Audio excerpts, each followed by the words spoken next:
Allahumma salli ala Sayyidina Muhammad. Bismillahirrahmanirrahim. Assalamualaikum warahmatullahi wabarakatuh. Innal hamdalillah nahmaduhu wa nusalli wa nusallim ala rasulihil karim, amma ba'du. Hadirin yang berbahagia, masih dalam ta'lim di bab anjuran zuhud dan qanaah pada fadilah atau pada kitab Fadilah Sedekah di hadis yang ke-11.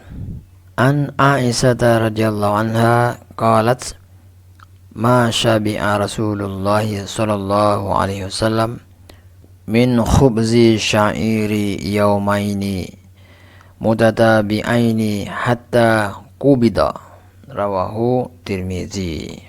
Artinya, dari Aisyah radhiyallahu anha, ia berkata, selama hidupnya Rasulullah sallallahu alaihi wasallam tidak pernah makan kenyang dengan roti gandum dalam 2 hari berturut-turut hingga beliau wafat.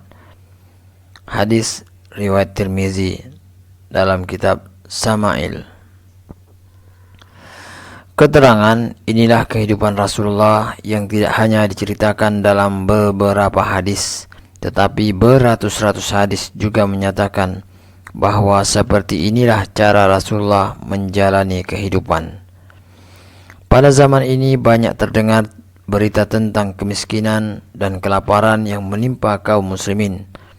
Namun, beberapa orang di antara mereka yang selama 2 hari berturut-turut pernah mengalami tidak makan roti dalam seumur hidupnya. Dalam kitab Sama'il, Tirmizi juga telah dikutip sebuah hadis mengenai kehidupan Rasulullah dan keluarganya hingga beliau wafat. Ternyata mereka tidak pernah makan kenyang selama 2 hari berturut-turut, walaupun hanya tepung roti gandum. Ibnu Abbas radhiyallahu anhuma berkata, Rasulullah dan keluarganya telah menghabiskan malam-malam mereka dalam keadaan tidak makan beberapa malam berturut-turut. Di rumah Rasulullah, semua ahli keluarga beliau mengalami kelaparan sepanjang malam, dan Rasulullah sendiri telah menyambung hidupnya dengan roti gandum saja. Sahal radhiyallahu anhu pernah ditanya seseorang, apakah Rasulullah biasa makan tepung yang halus? Ia menjawab, mungkin selama hayat beliau yang berkah itu, beliau tidak pernah melihat tepung halus sampai beliau wafat. Orang itu bertanya lagi, apakah pada zaman Rasulullah kalian tidak menggunakan penyaring tepung? Sahal radhiyallahu anhu menjawab, saringan tepung belum ada pada zaman Rasulullah sallallahu alaihi wasallam. Orang itu bertanya lagi, bagaimana kalian makan tepung dari roti yang belum disaring? Jawab Sahal radhiyallahu an, tepung itu kami goyangkan 1 kali di tempatnya, lalu kami tiup hingga yang kasar berterbangan, dan yang tersisa itulah yang dimasak dan dibuat roti.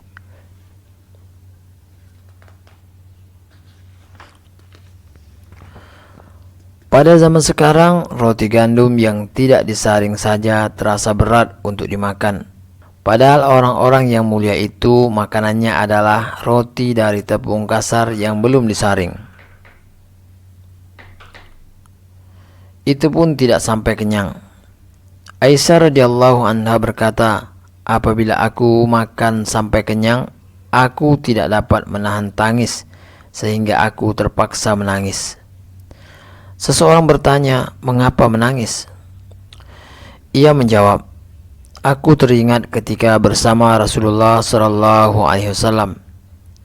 Kami tidak pernah makan kenyang sampai 2 kali dalam sehari, baik dengan daging atau roti, sampai beliau wafat. Dalam kitab Sama'il.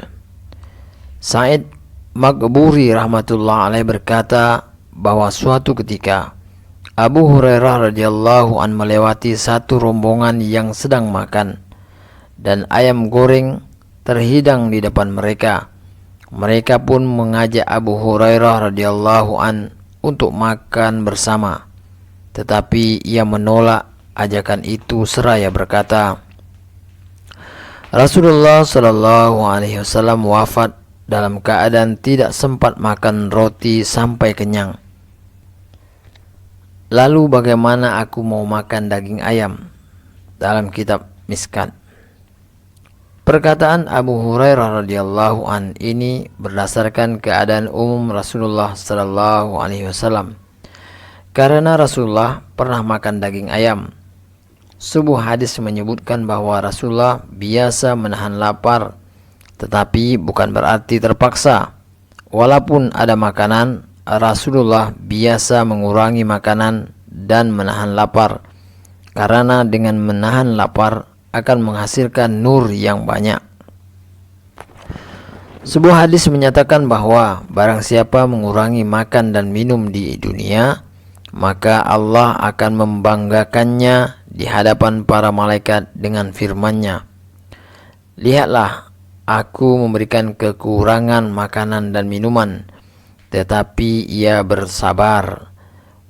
Bersaksilah kamu bahwa aku, yaitu Allah, akan meninggikan derajatnya di surga sesuai dengan setiap suapan yang ia kurangi di dunia. Dalam kitab Ihya. Meskipun demikian, hendaknya kita ingat bahwa tidaklah sepantasnya jika kita mengurangi makan secara berlebihan, sehingga membahayakan kesehatan dan menyebabkan terganggunya kerja-kerja agama. Inilah sebabnya mengapa kita disunahkan makan sahur, yaitu agar kita tidak menjadi lemah ketika berpuasa. Begitu juga kita disunahkan tidur pada tengah hari atau qailullah agar dapat membantu ibadah pada tengah malam. Rasulullah bersabda, tidak ada wadah yang lebih buruk daripada perut dari segi isinya. Jika terpaksa makan, hendaknya membagi perut menjadi 3 bagian. 1 bagian diisi dengan makanan, sebagian diisi dengan minuman atau air, dan yang ketiga ditinggalkan kosong untuk pernapasan. Suatu ketika Fatimah radhiyallahu anha membawa sepotong roti kepada Rasulullah, lalu beliau bertanya, apakah itu?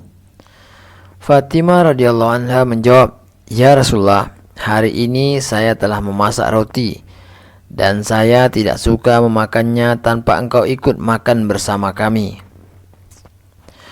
Rasulullah bersabda, dalam 3 hari inilah makanan pertama yang masuk ke mulut ayahmu. Rasulullah bersabda, barang siapa menahan lapar di dunia, ia akan kenyang di akhirat, dan Allah sangat tidak menyukai banyak makan sehingga tidak dapat dicerna.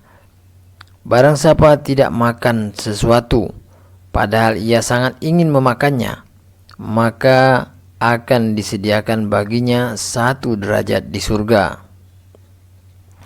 Umar radhiyallahu an berkata, hindarilah dirimu dari makan kenyang, karena yang demikian itu menyebabkan perasaan berat ketika hidup dan menjadi kotoran yang berbau pada waktu mati. Syakik Balkhi rahmatullah berkata, ibadah adalah pekerjaan yang bengkelnya adalah kesunyian dan alatnya menahan lapar. Fudail rahmatullah alaih biasa berkata kepada dirinya sendiri, engkau takut kelaparan, padahal kelaparan adalah sesuatu yang tidak perlu ditakuti. Apakah kedudukanmu? Padahal Rasulullah dan para sahabatnya yang berkedudukan mulia selalu kelaparan. Fudail rahmatullah juga biasa berkata, wahai Allah, engkau telah memberi kelaparan kepadaku dan kepada keluargaku dalam malam yang gelap gulita tanpa cahaya. Hal itu biasa engkau lakukan terhadap hamba-hambamu yang soleh saja. Ya Allah, amalanku yang mana yang telah menyebabkan engkau mengaruniakan kepadaku kemuliaan yang sangat tinggi. Menurutnya, ia bukanlah orang yang soleh, namun ia sangat heran mengapa ia dilayani seperti orang-orang soleh. Ini disebabkan amalan yang mana? Kahmas rahmatullah alaih biasa berkata dalam munajatnya, "Ya Allah, Engkau jadikan aku kelaparan dan telanjang, dan Engkau beri aku malam gelap gulita tanpa pelita. Karena amalanku yang mana aku menerima kemuliaan dan ketinggian seperti ini?"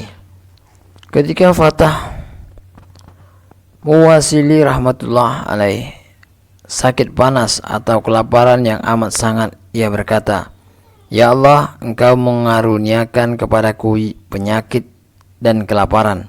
Padahal ujian seperti ini hanya Engkau berikan kepada hamba-hambamu yang soleh saja. Dengan amalan apakah aku dapat mensyukuri nikmatmu ini?" Malik bin Dinar rahmatullah berkata kepada Muhammad bin Wasi rahmatullah alaih, "Seseorang itu diberkahi ketika ia memperoleh rezeki yang sedikit sekedar untuk hidup dan tidak perlu meminta kepada orang lain." Muhammad bin Wasi rahmatullah menjawab, "Orang yang diberkahi adalah orang yang lapar pada waktu pagi dan juga lapar pada sore hari, dan ia ridho kepada Tuhannya dengan keadaan tersebut." Tertulis dalam Taurat, apabila kamu makan kenyang, maka ingatlah orang-orang yang kelaparan. Abu Sulaiman rahmatullah berkata, "Mengurangi sesuap makanan pada malam hari lebih aku sukai daripada beribadah sepanjang malam." Ia juga berkata, kelaparan adalah sesuatu yang istimewa dari khazanah Allah yang hanya diberikan kepada orang-orang yang dicintainya. Alhamdulillah, hadirin yang berbahagia, kita telah dengarkan ta'lim di hadis yang ke-11 ini. Semoga kita bisa mengambil pelajaran di dalamnya, dan semoga dengan rahman rahimnya Allah memberikan kekuatan pada kita untuk mengamalkan dan menyampaikannya lagi. Dan untuk sempurnanya majelis, kita tutup majelis kita dengan doa kifara. Subhanakallahumma wa bihamdika asyhadu an la ilaha illa anta astaghfiruka wa atubu ilaik. Assalamualaikum warahmatullahi wabarakatuh.